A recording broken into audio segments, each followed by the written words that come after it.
Hi everyone, Rebecca Joelle here. I have a very special transmission for you today on Jesus Christ. I asked you guys what you wanted me to channel on next, and I didn't want to channel on anything dark. I don't really want to contribute to that timeline going forward.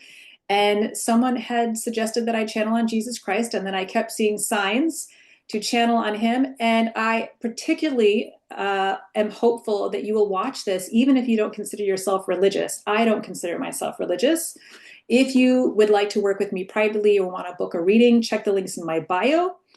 And I have a number of questions here that I asked him, and I think you're really going to enjoy this. But let me know in the comments, all right? So, what message came through that Jesus wanted to share? First and foremost, this is what came through. He asks for kindness and compassion amongst each other. He asks you to examine your point of view from all angles. At some point, it can be broken down. It's not the end all be all. No one's stance is. They can all crumble to nothing, yet every one of you remains steadfast and fixated on what you know to be true. There is a difference in opinion. There is light in that. The light encompasses all shades of existence, all textures, nuanced or not. It's all the same of the light. Can you be strong and supple enough to embrace all perspectives, all points of view?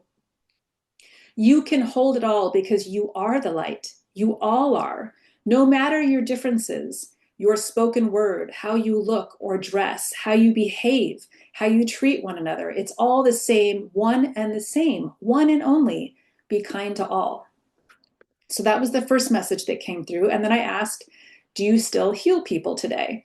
And what I heard was I was seeing him and hearing his message at the same time. He points at my heart. Christ consciousness lives within you. Once you open your heart, all is possible. What keeps people from healing is resistance. They tightly guard their hearts out of fear of getting hurt, but they prevent love from getting to heal them because it's rock hard. They refuse to soften because they think that makes them weak. This stance weakens them. Hardening of the heart is what kills them. Where suppleness and openness is needed, they've put walls in place that deteriorate their health even further. And so that I asked him again, do you still heal people today? Mind you, he has appeared in a few of my client sessions, so I have witnessed those healings. His response was all the time as he points to my heart. And I ask, how do you heal them? Opening them up to their oneness, showing them who they are at a soul, higher consciousness level, it causes a breakdown. They no longer hinge on or require external validation from others, even family, because they know they are love. This love is so much greater than that. And here he's talking about the transition that many of you may have experienced of moving through a dark night of the soul that leads to a spiritual awakening. In other words, the breakdown leads to the breakthrough, and then also an opening of the heart consciousness. Let me know in the comments if you know what I'm talking about. I also heard this phrase, God's soldiers, awakening of the heart consciousness to serve others from that place. I also asked him, who is your favorite angel? I love all of them. And this is where he points to me as if we're all angels. And I asked him, what does he think of the Pope? This is another question that one of you asked me to ask him. I think he is misunderstood and misguided. They adulterated the simple truth of divine service in order to protect their power, their greed, their fortune. They are misguided. He, and he's talking about the church, has misconstrued the text to achieve their goals, to keep the power in his hands, the church's hands. It's an adulteration of the text to solely benefit them, not how it was meant to be construed and practiced. The other question you wanted me to ask is, what kind of music does he like? And then at this, he laughs, all kinds. I enjoy them all. He dances and laughs. And this is what I was shown. It is creation birthed from within. It is a sacred dance with another. It is sacred scripture, downloaded to the individual to be expressed for all to hear and witness. It is a sacred act of creation. I love it. It can bring people together as one because they are tuned into the same frequency. They are in harmony in that moment to be revealed by all. It is sacred pleasure in service to the divine.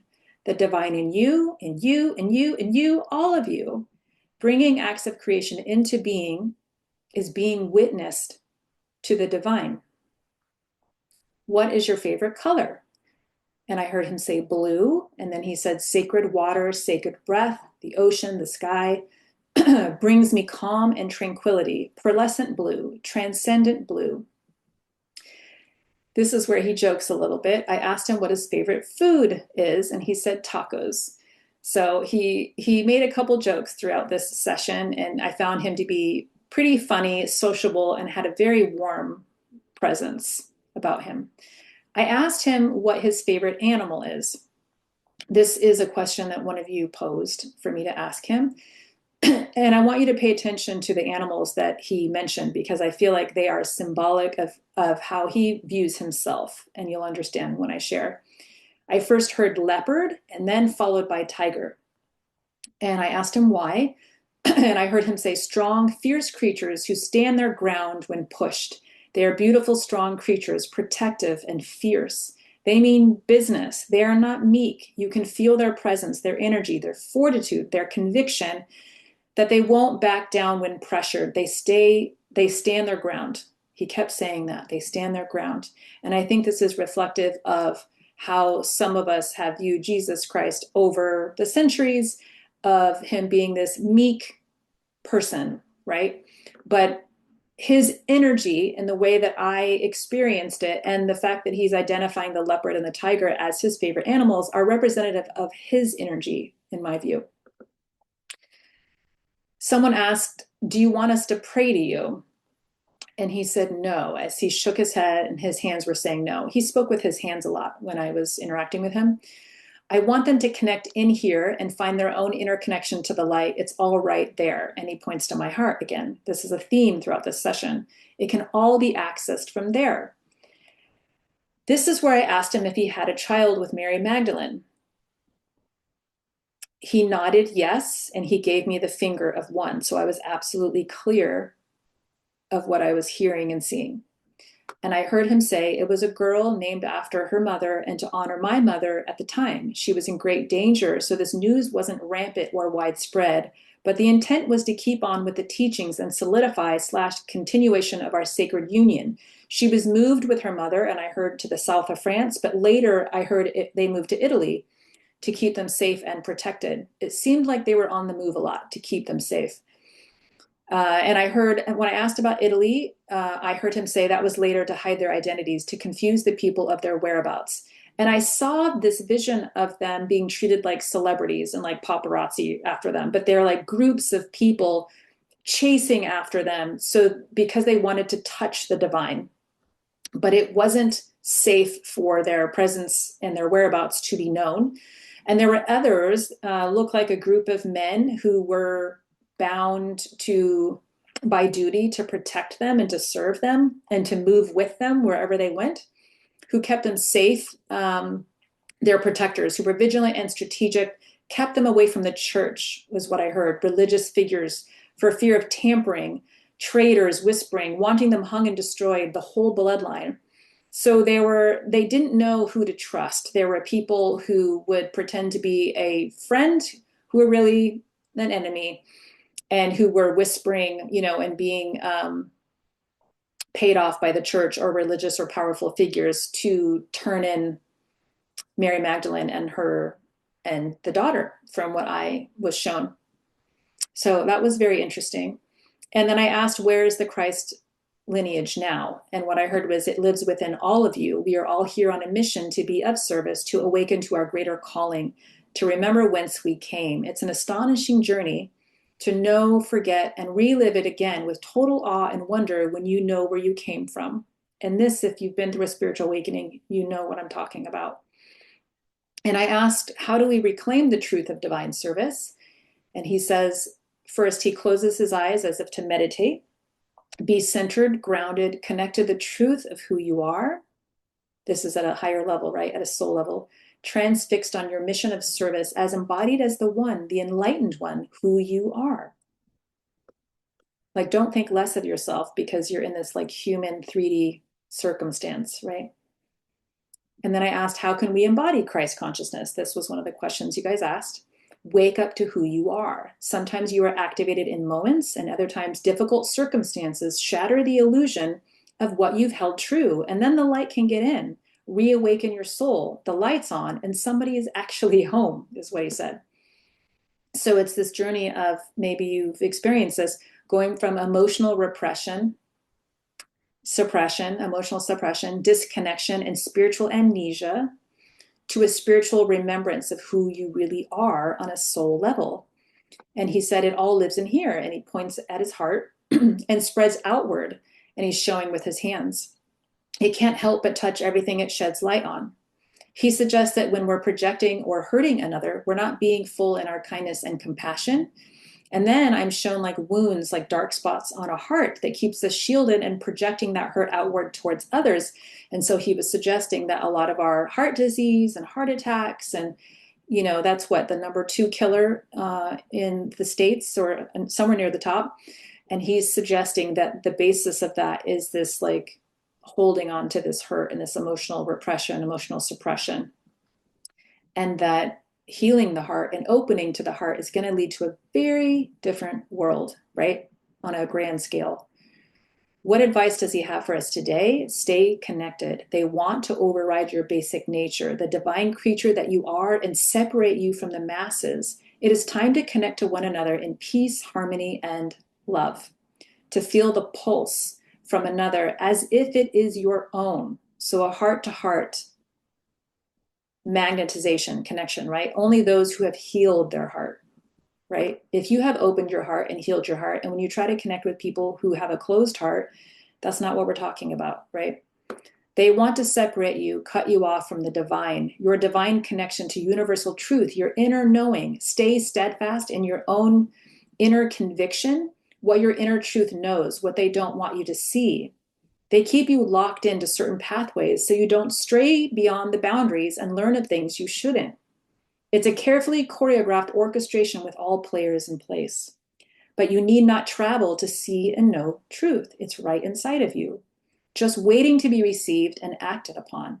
You cannot believe them, what they tell you, their falsities, because it only serves them to keep you entrenched in fear, separate from one another, disconnected from God's source energy, and flailing all alone, ready to depart. And just as a side note, FYI, I have a course on my website, How to Connect to Source. Anyone can do it. Okay? So check that out if that resonates with you, if you want to start that journey. What is his view on the world today? And that's where I see him shaking his head and looking down in disappointment and frustration and sadness. It's not fair. Many are suffering. So many don't have enough to eat or clean water to drink, and people get sicker as people get richer. It's a distorted, sad place to be at this time. Love your brother is not really being practiced. And then I'm shown 2 contrasting scenes. One, I'm showing people with fancy cars and Apple Watches and fancy bags. And then I see people in shacks, in poverty, starving, children, sick people not having medicine as a basic right, with medical debt, etc. But this is changing with each one who chooses to look in here. And he again points to his heart. The paradigm can shift, and it can topple instantly the current timeline, which cannot keep going as it is. Many are awakening to their greater powers within, and that joy, love, and light will spread outward and will create a whole new world. I asked him, what does he think of the Bible?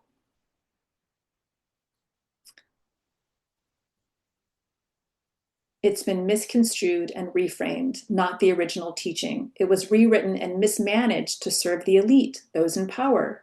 It doesn't serve the people as it should. The main directives were removed, and it was disfigured and presented as truth, but it misses its holy purpose and intention. The people have been misled with this text. And then you wanted me to ask about Lucifer. What can he say about Lucifer? He is wily and eager to infect your minds and hearts with nonsense. And when you're not actively tuned into your own divine connection, he can easily corrupt you. He is powerful and sly. He gets in and takes hold where you don't feel your best. He finds your weak spots and twists them. So you're in service to the dangerous hive mind because you lose your footing. your grounding, your higher knowing, your sense of inner peace. He gets in through channels. If you know anything about the music industry, satanic rituals, I've covered some of it in my other videos on the royal family. He gets in through channels. And by this, I'm hearing TV, media, music. Some of you already know that this happens. Frequency broadcast, and reels people in on that dominant frequency, so they're hooked to him. And it looks like the zombie cartoon with the eyes spinning with no heart. And I asked him, what does Jesus think about Adam and Eve? This is one of your questions. This was very interesting. Let me know your thoughts in the comments. These are stories they tell people to keep people in line from deviating from what is considered acceptable. In other words, following their rules. And Jesus has this like for the people energy. He feels like an advocate, truth teller, rebel energy. This is why I asked you, if you don't consider you're religious, you need to watch this video. And what he said about Adam and Eve, it's a story.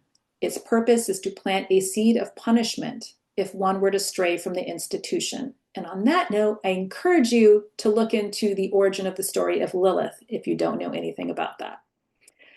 The final message: be kind to yourself, and this will be reflected outward, but it begins with you. Rest in the knowing that you are a creature, a beautiful fractal of the divine, and there isn't anything or anyone that can take that away. It is yours to keep forever. Trust yourself, trust your knowing, and connect with other heart-minded souls. Know that when someone backlashes or causes harm, they are hurting. Do not let them hurt, demolish your kindness, humbleness, your devotion to the sacred. Let them come around on their own. Each is on their own path to salvation, which in this description here, in this definition, salvation is recovering their connection to their heart and soul, which I thought was really beautiful. Do not be afraid of this world. It is only temporary. And sever your connection. It cannot. You are wise beyond your years, and your soul knows this. Do not be led astray by those who seek to punish you or keep you contained so they can win. Their greed has no end. Embrace your knowingness, lead with your heart, and be open to that spectacular connection to the divine and your higher consciousness, and all will be clear. The path will be clear. And then I don't normally ask this question because I feel like if these spirits are communicating with me and I follow my intuition and I share with you, or I don't, depending on how my intuition's guiding me. I did ask Jesus if he wanted me to share this. And this is what he said. Yes, spread and share far and wide. The doctrine shall be carried out in the manner of the light.